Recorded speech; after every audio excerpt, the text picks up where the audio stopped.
அம்மா இன்னைக்கு என்ன ஸ்பெஷல் நம்ம வீட்டில்? வா வா ஸ்பெஷல்லாம் பார்த்துருவோம். எங்கன்னா அடங்குறீங்களா நீங்கள்?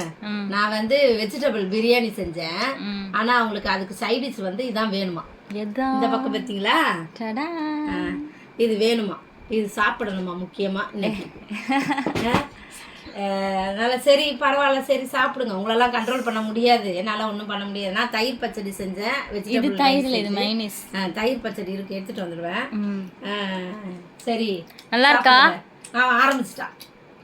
இவனை தான் கண்ட்ரோல் பண்ண முடியல. இப்போ இந்த பக்கம் இவன் சாப்பிட்டுக்கிட்டே இருக்கிறான் பாருங்களேன்.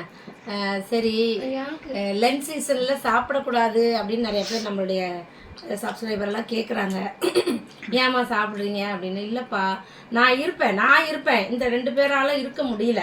ஏன்னா அவங்களுக்கு வந்து அது இருந்தால் தான் கொஞ்சம் சாப்பிட்றாங்க, இல்லைன்னா சாப்பிடவே மாட்டுறாங்க. நான் வெஜிடேரியன்லாம் நிறையா செய்கிறேன் தான், அது வீடியோவில் எடுக்கிற அளவுக்கு செய்கிறதில்ல. நானே செஞ்சு நானே சாப்பிட்டுக்கிடுவேன். அந்த மாதிரி இருக்கிறாங்க. இவங்களெல்லாம் கொஞ்சம் மாற்றுவோம், அப்புறமா மாற்றிக்கிட்டு அப்புறம் வெஜிடேரியனாக செஞ்சு மனசு சுத்தமாக இருந்தால் அது கடவுளுக்கு உகந்த பிள்ளையா வாழணும். பிள்ளைங்களா நல்ல பிள்ளைங்களா வாழணும். மற்றவங்களுக்கு எந்த துரோகமும் நினைக்கக்கூடாது, நல்லதே நினைக்கணும், நல்லதே செய்யணும். வெகுளித்தனமாக இருக்கிற ஒரு மனசு இருக்கையில் நம்ம அதை பற்றி கவலைப்படக்கூடாது இல்லையா. கடவுள்கிட்ட நல்லா ப்ரேயர் பண்ணுவோம். அவர்கிட்ட நம்மளுடைய தேவைகளை தானே நம்ம கேட்குறோம். அவர் நமக்காக கொடுக்குறாரு. நம்ம மனசு திருப்திக்கு எதையோ ஒன்று கொடுக்குறாரு, சாப்பிட்டுக்கிறலாம். சாப்பிட்டு முடிச்சுக்கிற வேண்டியதுதான், மனசு ஆசையெல்லாம் நிறைவேற்றிக்கிற வேண்டியது. அதான் நான் அவர் சொல்லியிருக்காரு, உன்னுடைய ஆசைகளை நீ நிறைவேற்ற நான் உனக்கு உதவி செய்வேன் அப்படின்னு சொல்லியிருக்காருல்ல. செய்வார் கடவுள். அதனால் அதெல்லாம் கொஞ்சம் கோச்சிக்கிறாதீங்க. என்னடா இது இதில் சாப்பிட்றாங்க லஞ்ச் சீசனில் அப்படின்னு. லாஸ்ட்டு ஒரு வாரத்தில் வந்து நாங்கள் அப்படியே ஒரு வாரமாவது இருக்கணும்னு சொல்லியிருக்கிறேன். 2 பேர்கிட்டையும் சொல்லி வச்சுருக்கேன். நான் சமைக்காமல் இருந்தேன்னா இதை சாப்பிட மாட்டான். அதே மாதிரி சோஃபியும் சாப்பிட மாட்டாங்க, வாங்கவும் கூடாதுன்னு சொல்லியிருக்கேன். இது இப்போ வாங்கி தான் சாப்பிட்றாங்க. ஆசை வந்திருக்கு, அந்த ஆசையை குறைக்க முடியல இவங்க 2 பேரையும். அதனால சரி சாப்பிடுவோம், வேஸ்ட்டாக போயிடக்கூடாதுல்ல வாங்கினது. சரின்ட்டு சாவி வந்து எஸ்ஏ 2 எக்ஸாமுக்கு ரொம்ப ஹார்ட் ஒர்க் பண்ணி படித்தானா, அதனால ட்ரீட் வேணும்னு நாங்கள் கேட்டதுனால இது ஒன்றுன்னு வாங்கினோம். நான் எவ்வளோ கஷ்டப்பட்டு படித்தேன், இன்னமும் சொன்னான், போராடி படித்தான் அவன். அப்படி சொல்கிறான், அந்த வார்த்தையை சொல்லி இப்போ படித்தாரா. அதுக்காக வேணுமா, அதெல்லாம் சிக்கன் வேணும், கிரில் சிக்கன் வேணுமா.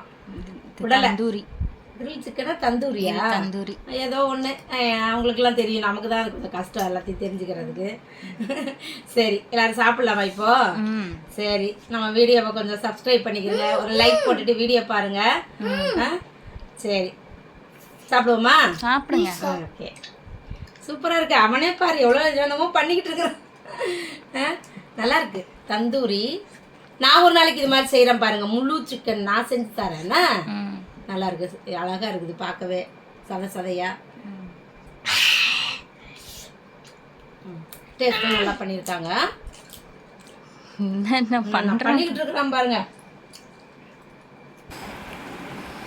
இந்த தந்தூரிலாம் வந்து இந்த மாதிரி சாப்பிடணும், நல்லா மைனஸில் தொட்டு இப்படி டேஸ்ட்டாக இருக்கும்.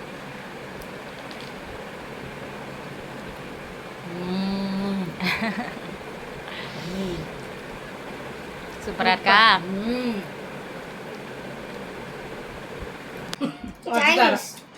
இங்கே தொட்டு சாப்பிடு. அவர் தொட மாட்டார், மைனஸ் தொட மாட்டார், அதெல்லாம் அவனுக்கு பிடிக்காது. இப்போ நான் வந்து இதை எல்லாருக்கும் ஊட்டி விட்டுருவேன், விட மாட்டேன், யாரையும் விட மாட்டேன். 2 பேரையும் சாப்பிட்டு தான் ஆகணும், சோறும். சரியா? ஓகே, சரி நம்ம எல்லாரும் சாப்பிடுவோம். இப்போ நம்ம வீடியோவுக்கு ஒரு லைக் போட்டு சப்ஸ்கிரைப் பண்ணிட்டு வீடியோ பாருங்க, கமெண்ட் பண்ணுங்க. நாங்கள் சாப்பிட்றதுக்கு கமெண்ட் பண்ணுங்க. சரியா? முடிச்சிடலாமா வீடியோவை? ஓகே, மற்ற வீடியோவில் பார்க்கலாமா? பாய் பாய் பாய்.